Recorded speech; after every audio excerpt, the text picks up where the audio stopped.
ചോദ്യപേപ്പർ ചോർച്ച തടയാൻ നിയമം കർക്കശമാക്കി കേന്ദ്ര സർക്കാർ. സംഘടിത കുറ്റകൃത്യങ്ങൾക്കെതിരെ 10 വർഷം വരെ തടവും 1 കോടി രൂപ പിഴയുമാണ് ശിക്ഷ. കുറഞ്ഞ ശിക്ഷ 3 മുതൽ 5 വർഷം വരെയാണ്. പുതിയ വിജ്ഞാപനം കേന്ദ്ര സർക്കാർ പുറത്തിറക്കി.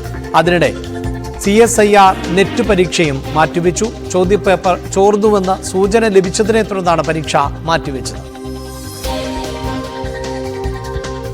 വാർത്തയുടെ വിശദാംശങ്ങളുമായി ER രാഗേഷ് ആണ് ചേരുന്നത്. രാഗേഷ്, നീറ്റ് നെറ്റ് പരീക്ഷകളുടെയൊക്കെ വിശ്വാസ്യത തന്നെ ചോദ്യം ചെയ്യപ്പെട്ട ഒരു പശ്ചാത്തലം, വലിയ തോതിൽ കേന്ദ്ര സർക്കാർ വിമർശനം നേരിട്ട സാഹചര്യം, ഈ ഒരു പശ്ചാത്തലത്തിലാണോ ഈ നിയമം കർശനമാക്കുന്നത്? അത് എത്രത്തോളം ഇത്തരം സംഭവങ്ങൾക്ക് തടയിടാൻ സാധിക്കുമെന്നാണ് പ്രതീക്ഷിക്കുന്നത്? അഭിലാഷൻ, നീറ്റ് നെറ്റ് പരീക്ഷാ ക്രമക്കേടുകൾ രാജ്യത്ത് വലിയ രീതിയിൽ ചർച്ചയായിരിക്കുന്നു. പ്രത്യേകിച്ച് ഈ പരീക്ഷയുടെ വിശ്വാസം തന്നെ ചോദ്യം ചെയ്യപ്പെടുന്ന സാഹചര്യമുണ്ടായി. പ്രതിപക്ഷം ഈ വിഷയം ഏറ്റെടുത്തു കഴിഞ്ഞു. ഈ ഘട്ടത്തിലാണ് ഏതായാലും പുതിയ നിയമം, അതായത് ചോദ്യപേപ്പർ ചോർച്ച തടയാൻ അല്ലെങ്കിൽ ശിക്ഷ കടുപ്പിച്ചുകൊണ്ടൊരു നിലപാടിലേക്ക് കേന്ദ്ര സർക്കാർ എത്തിയിട്ടുള്ളത്. കഴിഞ്ഞ ബജറ്റ് സമ്മേളനത്തിൽ ഈ നിയമം പാസ്സാക്കിയതാണ്.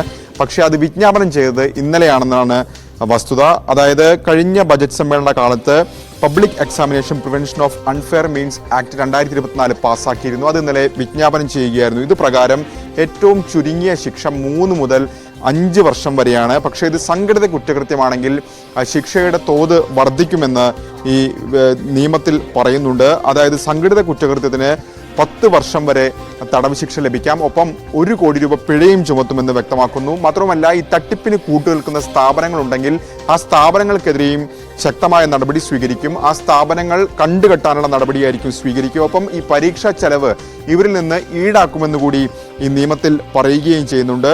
ഇതിന് പുറമെ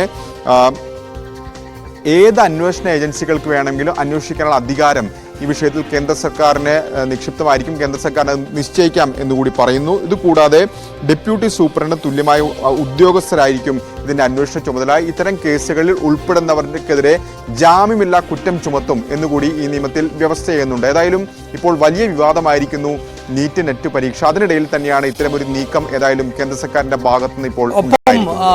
രാകേഷ്, കഴിഞ്ഞ ദിവസങ്ങളിലടക്കം കോൺഗ്രസ് അതിശക്തമായ പ്രതിഷേധവുമായി രംഗത്ത് വന്നിരുന്നു. വിദ്യാർത്ഥി സംഘടനകൾ രംഗത്ത് വരുന്ന സാഹചര്യം ഉണ്ടാകുന്നു. ഇടതുപക്ഷ വലതുപക്ഷ സംഘടനകൾ ABVP അടക്കം കേന്ദ്ര സർക്കാരിനെതിരെ പ്രതിഷേധിച്ച സാഹചര്യം ഉണ്ടാകുന്നു. ഈ നിയമം കർശനമാക്കി എന്ന് പറയുമ്പോഴും ഇതിന്റെ വിജ്ഞാപനം പുറത്തിറങ്ങി എന്ന് പറയുമ്പോഴും ഒക്കെ ഈ പ്രതിഷേധങ്ങൾക്ക് ശമനമുണ്ടാകുന്നുണ്ടോ രാകേഷ്?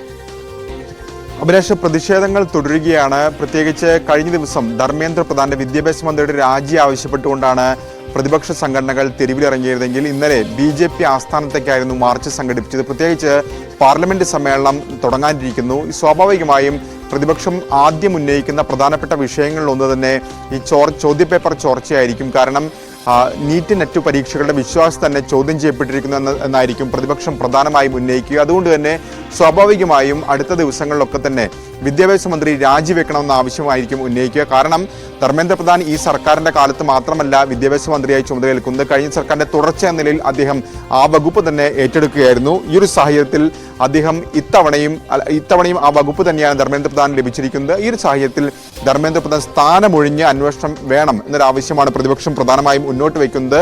ഒപ്പം മറ്റ് ചില വിവരങ്ങൾ കൂടി പുറത്തു വന്നിരുന്നു. കാരണം ഇന്നലെ CSIR നെറ്റ് പരീക്ഷ റദ്ദാക്കിയിരുന്നു. ആ പരീക്ഷ നടക്കേണ്ടിയിരുന്നത് അടുത്ത ആഴ്ചയാണ്. അതായത് 25 മുതൽ 27 വരെ തീയതികളിലാണ് ഈ പരീക്ഷ നിശ്ചയിച്ചിരുന്നത്. 2 ലക്ഷം പേരാണ് ഈ പരീക്ഷ എഴുതാനിരുന്നത്. ഇതിനിടയിലാണ് ചില കാരണങ്ങൾ ചൂണ്ടിക്കാട്ടി, സാങ്കേതിക കാരണങ്ങൾ, ഒഴിച്ചുകൂടാനാകാത്ത കാരണങ്ങൾ എന്ന് വിശേഷിപ്പിച്ചുകൊണ്ടാണ് വിദ്യാഭ്യാസ വകുപ്പ് ഈ പരീക്ഷ റദ്ദാക്കുകയും ചെയ്തിട്ടുള്ളത്. പക്ഷേ ഇത് ചോദ്യപേപ്പർ ചോർന്നു എന്ന സംശയത്തെ തുടർന്നാണെന്നാണ് ഇപ്പോൾ ലഭിക്കുന്ന വിവരം. കാരണം ഇന്നലെ ചില നിർണായക കൂടിക്കാഴ്ചകൾ ഡൽഹിയിൽ നടന്നിരുന്നു. വിദ്യാഭ്യാസ മന്ത്രിയുമായി UGC ചെയർമാൻ അടക്കമുള്ളവർ ചർച്ച നടത്തുകയും ചെയ്തിരുന്നു. ഈ ചർച്ചയ്ക്ക് പിന്നാലെയാണ് ഇപ്പോൾ ഏതായാലും ക്യാബിനറ്റ് സെക്രട്ടറിയും ഈ ചർച്ചയിൽ പങ്കെടുത്തിരുന്നു. ഈ ചർച്ചയ്ക്ക് പിന്നാലെയാണ് ഈ പരീക്ഷ റദ്ദാക്കാൻ തീരുമാനിച്ചിരിക്കുന്നത്. കാരണം ചില കോണുകളിൽ നിന്ന് ചില വിവരങ്ങൾ ലഭിച്ചിരിക്കുന്നു. അതായത് ഈ ചോദ്യപേപ്പർ ചോർന്നു എന്ന സൂചനകൾ ലഭിച്ചു. അതിൻ്റെ അടിസ്ഥാനത്തിൽ മറ്റ് ഊഹാപോഹങ്ങൾക്ക് പോകേണ്ടതില്ല എന്നൊരു നിഗമനത്തിൻ്റെ അടിസ്ഥാനത്തിൽ ഈ പരീക്ഷ റദ്ദാക്കുകയാണെന്നാണ് വിവരം. സ്വാഭാവികമായും ഇതുകൂടി പ്രതിപക്ഷം വരും ദിവസങ്ങളിൽ ആയുധമാക്കാൻ സാധ്യതയുണ്ട്. ഏതായാലും പുതുക്കിയ തീയതി പിന്നീട് അറിയിക്കുമെന്നാണ് ഇപ്പോൾ സർക്കാർ വൃത്തങ്ങൾ വ്യക്തമാക്കിയിട്ടുള്ളത്. നീറ്റ് പരീക്ഷ, അതോടൊപ്പം തന്നെ നെറ്റ് പരീക്ഷ, ഇതുമായി ബന്ധപ്പെട്ടൊക്കെ നിരവധി ആക്ഷേപങ്ങൾ ഉയരുന്ന പശ്ചാത്തലം കൂടിയുണ്ട്. അതിന്റെ അടിസ്ഥാനത്തിൽ കൂടിയാണ് ഇപ്പോൾ കേന്ദ്ര സർക്കാരിന്റെ ഭാഗത്ത് നിന്ന് അടിയന്തരമായി നീക്കങ്ങൾ ഉണ്ടാകുന്നത്. അതേസമയം ഇന്നലെ വിദ്യാഭ്യാസ മന്ത്രിക്ക് യോഗയുമായി ബന്ധപ്പെട്ട ചടങ്ങിൽ പങ്കെടുക്കാൻ പോലും സാധിച്ചിരുന്നില്ല. അത്തരത്തിലുള്ള ഒരു പ്രതിഷേധം ആണ് ഇപ്പോൾ നടന്നുകൊണ്ടിരിക്കുന്നത്. ആ പ്രതിഷേധങ്ങൾക്ക് കാര്യമായ അയവൊന്നും സംഭവിച്ചിട്ടില്ല എന്നുകൂടിയാണ് ER രാഗേഷ് നാഷണൽ ഡെസ്കിൽ നിന്നും റിപ്പോർട്ട് ചെയ്യുന്നത്.